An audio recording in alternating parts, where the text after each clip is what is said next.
Bienvenue à toi dans ce nouveau podcast dans lequel je vais aborder le sujet suivant. Je n'arrive pas à trouver de solution. Je vis toujours la même chose et c'est compliqué pour moi de mettre en place une solution qui fonctionne. Bien souvent, on se rend compte que quelque chose ne va pas. Cela peut même nous attrister, nous énerver, nous frustrer et nous avons envie que cela change. Pourtant, mettre en place un changement et arriver à vivre les choses différemment est très complexe.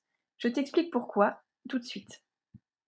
Alors je rencontre de nombreuses mamans qui vivent des difficultés et qui expriment avoir tout essayé, avoir cherché beaucoup de solutions et ne pas trouver ce qui fonctionne pour améliorer leur quotidien. Parfois il y a même un discours assez pessimiste en se disant que rien ne fonctionne pour soi et qu'on va toujours vivre la même chose. Et en effet cela n'est pas si simple. En tout cas ce n'est pas si simple de se sortir d'une situation tout seul. Je vais t'expliquer cela tout de suite. Alors qu'est-ce qui se passe quand je vis une situation compliquée? Bien souvent cette situation commence à remplir mon quotidien. Je focalise mon attention essentiellement sur cette difficulté, au point où elle arrive plusieurs fois par jour dans mes pensées. Elle occupe beaucoup d'espace parce que j'y réfléchis, je ressasse, j'essaye de trouver des solutions, j'essaye de voir les choses différemment. Et il arrive un point où cette situation compliquée est tellement présente qu'on ne fait qu'un avec elle. On n'a plus du tout de prise de recul et on est totalement en lien avec ce qui se passe de négatif. On n'arrive plus à sortir la tête de l'eau. Au point où je me confonds moi-même avec mon problème. Alors ce qui est compliqué pour arriver à lâcher ce problème, c'est que si je vais lâcher ce problème, finalement, je vais lâcher une partie de moi. Je vais lâcher une partie de ce qu'il y a à l'intérieur de moi parce que ce problème fait tellement partie de moi, je l'ai tellement ancré dans mon quotidien, il est tellement présent que c'est compliqué de lâcher cette difficulté.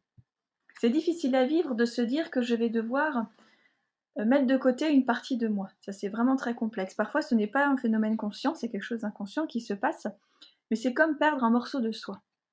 Alors, est-ce que cela te parle? Tu peux me le dire en commentaire si c'est quelque chose qui fait écho pour toi. Alors, tout ce mécanisme, il n'est pas volontaire et il n'est pas conscient.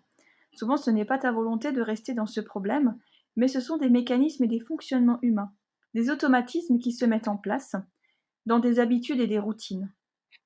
Alors, je vais aborder maintenant le solution finalement pour arriver à sortir de tout ça. La première chose, c'est d'opérer un changement. C'est de pouvoir briser ces routines et ce fonctionnement que tu ne souhaites plus. La deuxième chose que tu peux faire, c'est de mettre en place des nouvelles habitudes et des nouveaux fonctionnements qui pourront t'amener à d'autres résultats, à vivre un autre quotidien. Et c'est seulement par ce chemin-là que tu parviendras à sortir de ces automatismes. L'idée, c'est de tromper le cerveau, de pouvoir vraiment le déjouer et devenir acteur de son quotidien. Si tu es dans ce cas-là, voilà certains symptômes que tu peux peut-être observer chez toi. Alors tu te trouves des excuses pour ne pas amener de changement. Par exemple, tu te trouves des excuses extérieures qui t'empêchent de réaliser des modifications dans ton quotidien, qui t'empêchent de trouver la solution adéquate pour résoudre ton problème. Cela peut être par exemple, je n'arrive pas à faire garder mes enfants pour trouver du temps pour moi. J'habite trop loin de la famille et je n'ai pas de solution de garde. Il n'y a personne autour de moi qui comprendrait que j'ai envie de changer et qui me soutiendrait là-dedans. Ou alors j'ai déjà tout essayé et rien ne fonctionne pour moi.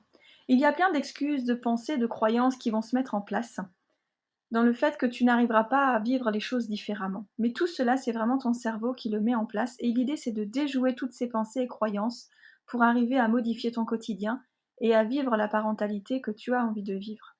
En fait, si tu ne te donnes pas réellement les moyens de mettre en place tout ce qui est nécessaire pour parvenir à ce que tu souhaites, cela ne viendra pas de l'extérieur. C'est vraiment à toi de le mettre en place. Et c'est ce que moi aussi j'ai compris. Parce qu'avant, j'étais comme toi, si tu te reconnais dans cette vidéo, et comme cela, à chaque fois, je vivais en boucle les mêmes histoires, les mêmes difficultés. Jusqu'au jour où j'ai compris que j'étais la seule responsable de ma situation et la seule capable d'en changer. Personne n'allait venir me chercher et faire tout à ma place. Et que moi, je serais ainsi spectatrice de la situation qui arrive et non actrice. Et j'aurais juste à suivre le mouvement. Il fallait vraiment que je prenne les choses en main et que je décide moi de modifier tout cela et d'aller de l'avant. Et ce n'est que comme ça que j'ai pu arriver là où j'en suis maintenant, à vivre des journées qui me conviennent et dans lesquelles je m'épanouis pleinement. Alors si toi aussi tu as envie d'avoir de la clarté sur ce que tu vis, notamment sur les chemins à prendre pour vivre ce que tu as envie de vivre dans tes journées, je t'invite à réserver un appel découverte. Il reste peu de créneaux car c'est bientôt les vacances, et la petite pause saisonnière s'annonce.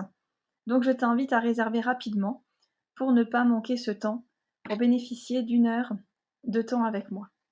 En tout cas, j'espère que ce podcast t'aura été bénéfique et qu'il t'aura permis de comprendre certaines choses pour aller de l'avant vers ton objectif. Je te souhaite une très belle journée et je te dis à très bientôt.